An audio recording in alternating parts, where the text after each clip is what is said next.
Gaming Bolt presents 30 single-player games of 2018 and beyond. After all the discussion about single-player games going the way of the dodo last year, it's encouraging to see so many single-player games releasing in 2018 and beyond. Sure, some of them have online components, but for the most part, you won't have to look far for rewarding single-player experiences. Let's see which 30 single-player games are worth looking forward to in the coming days. Cyberpunk 2077. We know next to nothing about the game other than it will be more action-focused and take place in the same universe as the pen and paper Cyberpunk games. However, judging from the excellent quality and scope of The Witcher 3's campaign, CD Projekt Red has our complete attention for Cyberpunk 2077. The real question is whether Ciri will actually make that teased cameo or not. State of Decay 2. Much like the original, State of Decay 2 is all about navigating a post-apocalyptic world while building up a colony from the ashes. You'll be rescuing survivors, managing their different skills, and foraging for supplies.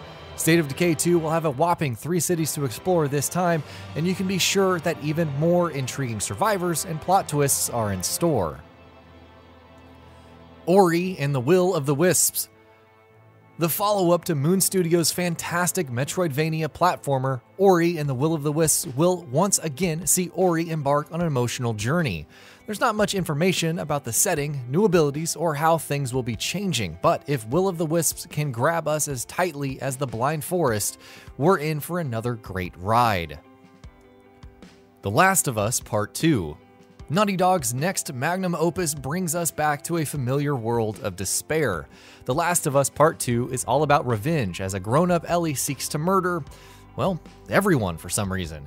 The series' commitment to brutal violence remains, but what exactly is going on? Who is the woman we saw being hanged in the Paris Games Week trailer? What is Ellie's connection to her? Whatever the case may be, look forward to more clickers. Bayonetta 3. Yet another game that we know next to nothing about is Bayonetta 3. Announced at the Game Awards 2017, Bayonetta 3 will feature the Bullet Witch returning for one more adventure. The insanity in Bayonetta titles has been steadily escalating, but how could Platinum Games possibly top the second game? We'll have to wait and find out. Yakuza 6: The Song of Life. If you've played Yakuza 0, then Yakuza 6, The Song of Life is pretty much in a similar vein. The main difference is that there's only one playable character, namely Kazuma Kiryu, who's fresh out of prison following a 3-year sentence. Haruka is in a coma, and her newborn son seems to be the key to something. Combat is once again a big deal as you fight on different terrain and elevations in a more intuitive fashion. Valkyria Chronicles 4. Set during the same time as the very first game, Valkyria Chronicles 4 will go back to a more militaristic setting. New features include a probably lovable cast of characters, the new Grenadier class, more complex maps, customizable vehicles, and much, much more. If Valkyria Chronicles 4 can capture the magic that the original game presented, then we could be in for a real treat. Make it happen, Sega. Ni no Kuni 2: Revenant Kingdom. Ni no Kuni 2: Revenant Kingdom takes place years after the first game and focuses on the war between the rat and cat tribes. When Evan, the child king of the cat tribe, sees his kingdom overthrown, he travels the land seeking companions and building a new home. Expect a meaty quest with hack-and-slash combat, a gorgeous art style, and new modes like skirmish and kingdom building to keep you busy. Far Cry 5. All isn't well in Hope County, and it's up to you, the sheriff, along with a band of resistance fighters, to restore order. That means jumping into a biplane and dogfighting in the skies, teaming up with a dog to take down enemies, and making some neat fireworks, aka explosions. Far Cry 5 does away with the excessive objective markers, challenging the player to explore things on their own and capture outposts, recruit allies, and even go fishing. Biomutant. Seemingly in the vein of The Legend of Zelda Breath of the Wild, Biomutant offers a huge open world to explore with no restrictions. Combat is very Zelda-esque, but the setting, which focuses on mutated anthropomorphic animals split into various tribes, is interesting.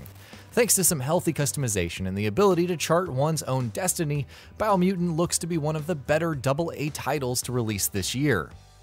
Code Vein. Anime Dark Souls?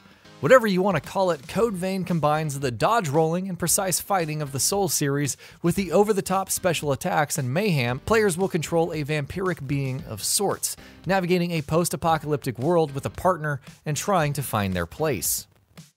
Darksiders 3. Just when you thought it would never happen, Gunfire Games, which consists of former Vigil Games team members, announced Darksiders 3.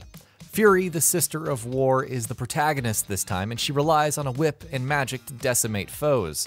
Thus far, the combat looks crisp, the environments look decent, and we appear to be going back to the more action-adventure approach of the very first game. Days Gone. What happened to Days Gone?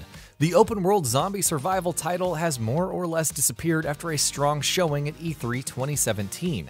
While it's probably undergoing a ton of polishing, SIE Bend Studio certainly has something worthwhile in the FUDs of zombies that hound you at every step. With varying playstyles, dynamic weather, stealth mechanics, and tons of mass murder, Days Gone still very much has our attention. Detroit Become Human. David Cage's game can be an acquired taste, but the prospect of interacting with a world and its characters influencing their very lives and watching the splinters form is always intriguing. Detroit Become Human, which is about androids in the far future and what happens when one Kara gains sentience, is probably Cage's most ambitious title yet. Whether that and its gorgeous visuals can carry it forward is worth waiting for. God of War. Kratos is back, but this isn't some side story during his Ghost of Sparta days. God of War is an honest-to-goodness sequel where Kratos fights in the Norse Age with his son tagging along. With a heavier focus on adventure, God of War features the same brutal combat and awesome art direction that made the series such a hit. Who will Kratos have to murder this time? Will he actually make it to Egypt or the Mayan era like SIE Santa Monica wants? God of War should have the answers. Red Dead Redemption 2. All Rockstar had to do was announce Red Dead Redemption 2 and it would automatically be one of the most hotly anticipated games ever. Such is the hype for this game. The online component may not set everyone's world on fire, but with gorgeous graphics, a host of fun-looking activities like train heists making a return, and the promise of an epic story, you'd be crazy to skip this, unless you're on PC, in which case you have our condolences. Metroid Prime 4. It was but a name, and yet it helped Nintendo stand out during a fairly strong E3 2017 focused direct. After what seemed like years of waiting, Samus will finally be returning with the first-person, puzzle-based Metroid gameplay that snared us so deeply. Metroid Prime 4 will probably focus on the relationship between Samus and Sylux, the latter who hates the Federation. But honestly, it's a new Metroid Prime. What else can one do but get hyped? Spider-Man. Insomniac Entertainment continues its obsession with blistering movement, fast action, and large open worlds in Marvel's Spider-Man. Exclusive to the PS4, this action-adventure title features an original story with familiar characters like Mary Jane Watson, Miles Morales, and Wilson Fisk. Its excellent visuals are secondary to the sheer joy that controlling Spider-Man possesses. Whether you think it's too QTE heavy or not, Spider-Man is definitely one of the bigger releases of this year. Vampire. Like Interview with the Vampire except without Brad Pitt or the terrible drama or non-existent action, Vampire is a tale of choice. It follows a vampire doctor who must deal with the Spanish flu epidemic in 1918 London, but also fight hunters out for his blood. With the ability to stave off or give in to one's urges, Vampire allows players to affect the plot in a number of ways by choosing who to kill. Since it's from the studio that made Life is Strange, you can expect some of those choices to carry severe consequences. Left Alive. Of the many bizarre games announced at Tokyo Game Show 2017, Left Alive was definitely one of the strangest.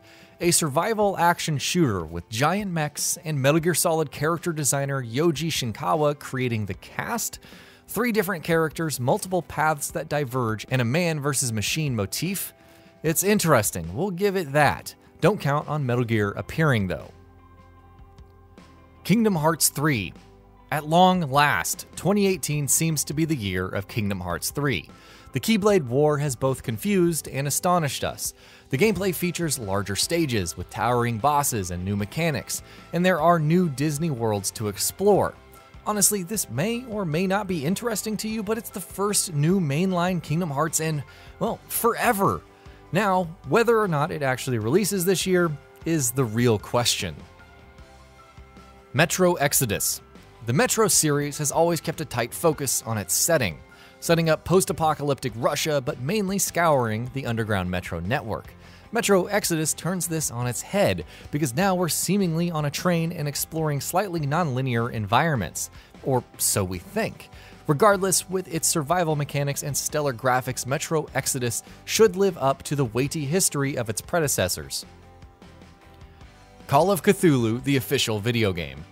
This isn't Dark Corners of the Earth, one of the best psychological games of all time.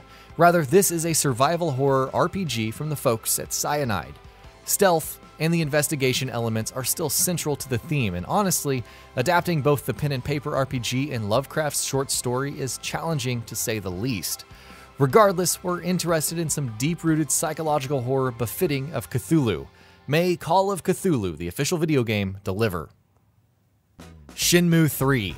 The official announcement of Shenmue 3 in 2015 was a dream come true for countless people. It had been years since Shenmue 2 had launched, and the series was all but dead, and yet it was confirmed that through fan funding, Shenmue 3 would become a reality sooner than later. Though we're still a ways off from the release, Shenmue 3 is still very much happening, and we're waiting with giddy anticipation for the day that we finally get our hands on it. Ghost of Tsushima. Sucker Punch's surprise announcement at Sony's Paris Games Week presser was Ghost of Tsushima. Set in 1274, the game sees the samurai battling against the Mongol Empire, using equal amounts of stealth and brutality. Ghost of Tsushima will be an open-world action-adventure on PS4, and though we've yet to see actual gameplay, stunning environments ranging from temples and dense forests have been promised. Death Stranding.